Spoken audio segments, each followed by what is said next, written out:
Hi guys, and welcome to the second lesson of Mossy Maths. Today we're looking at integration, and lesson 2 we're integrating functions. So as opposed to integrating single variables, we're now integrating longer functions. So in an exam we're looking at getting maybe 2 marks or even 3 marks for this, but really it's no more difficult than what we've been doing, except we've now got to split this up into individual variables. So if we look at example 1, it's telling us to integrate 3x squared minus 2x plus 7. So, we look at each term independently. So let's look at the 3x squared. We add 1 to the power, and we divide by the new power. Okay? Now we look at the 2x. We can imagine this being 2x to the power 1. So we add 1 to the power, 2x squared, divide by the new power. Now the 7 just integrates to become 7x, and then don't forget we must add a constant on the end. So now we need to simplify this. So we've got 3 on the numerator and 3 on the denominator. This is going to become just x cubed, because 3 divided by 3 is 1. So we could write it as 1x cubed, but it's a lot better to write it in this way. Now we've got 2 on the numerator and 2 on the denominator, so this is going to become just x squared. 7x will remain as it is, and we have to add the constant. So that's the answer to the first example. Now let's move on to example 2. This says find y if dy divided by dx equals a half x cubed minus 4x squared x cubed. So all this is asking us to do is integrate that function. If we're finding y, and we know dy divided by dx, we're working back from differentiation. All that is integration. So it's asking us to do the same thing as here.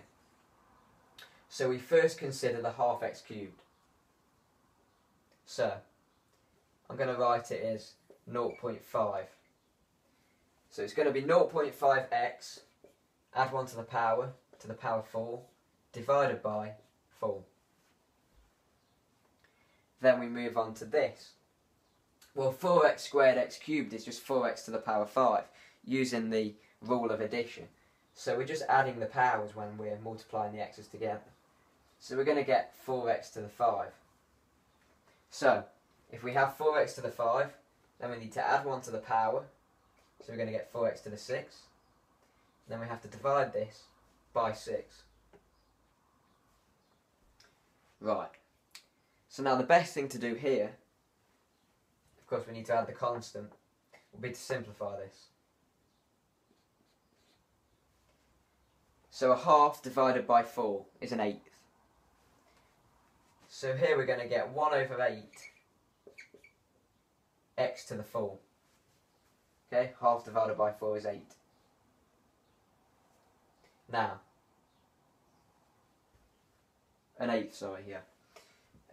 Now if you look at this one, 4 divided by 6, that can be simplified and that can become 2/3.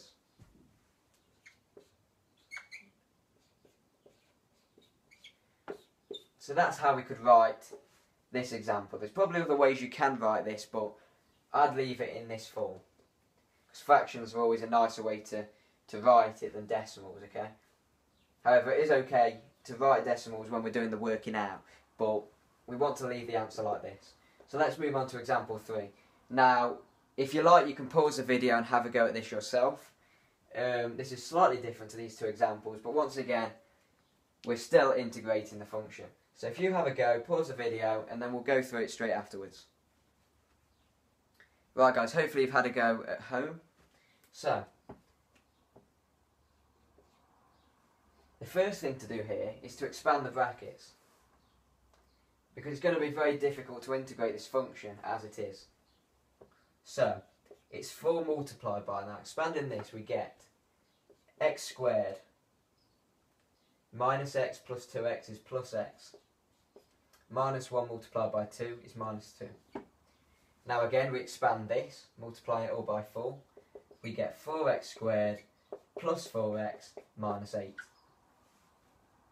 Okay, so we can rewrite this question in this form. So that shows we're now going to integrate this, which is the same as this. But now we can see what we're going to do. So, 4x squared is going to become 4x cubed divided by 3. The 4x is going to become 4x squared divided by 2. And the minus 8 will become minus 8x. And remember to add the constant. Now, this 4x cubed divided by 3 is as simple as it's going to get as a fraction. So we can leave this as it is. We could write it as 4 divided by 3 x cubed, or we could write it as 4x cubed divided by 3. It just means the same thing. So we can leave that as it is.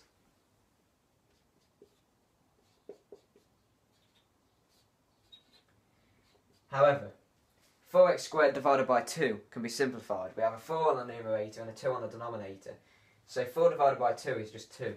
So this is going to become 2x squared. The 8x is just going to become 8x still. It's going to stay the same. And we have to add the constant on the end. So guys, that's lesson 2 on integrating functions. Hopefully you understood everything we went through today. If you found it helpful, please like, and if you haven't already, subscribe to my channel. Lesson 3 will be going through integration and how we can apply it to equations of curves. So thanks a lot, and I'll see you next lesson.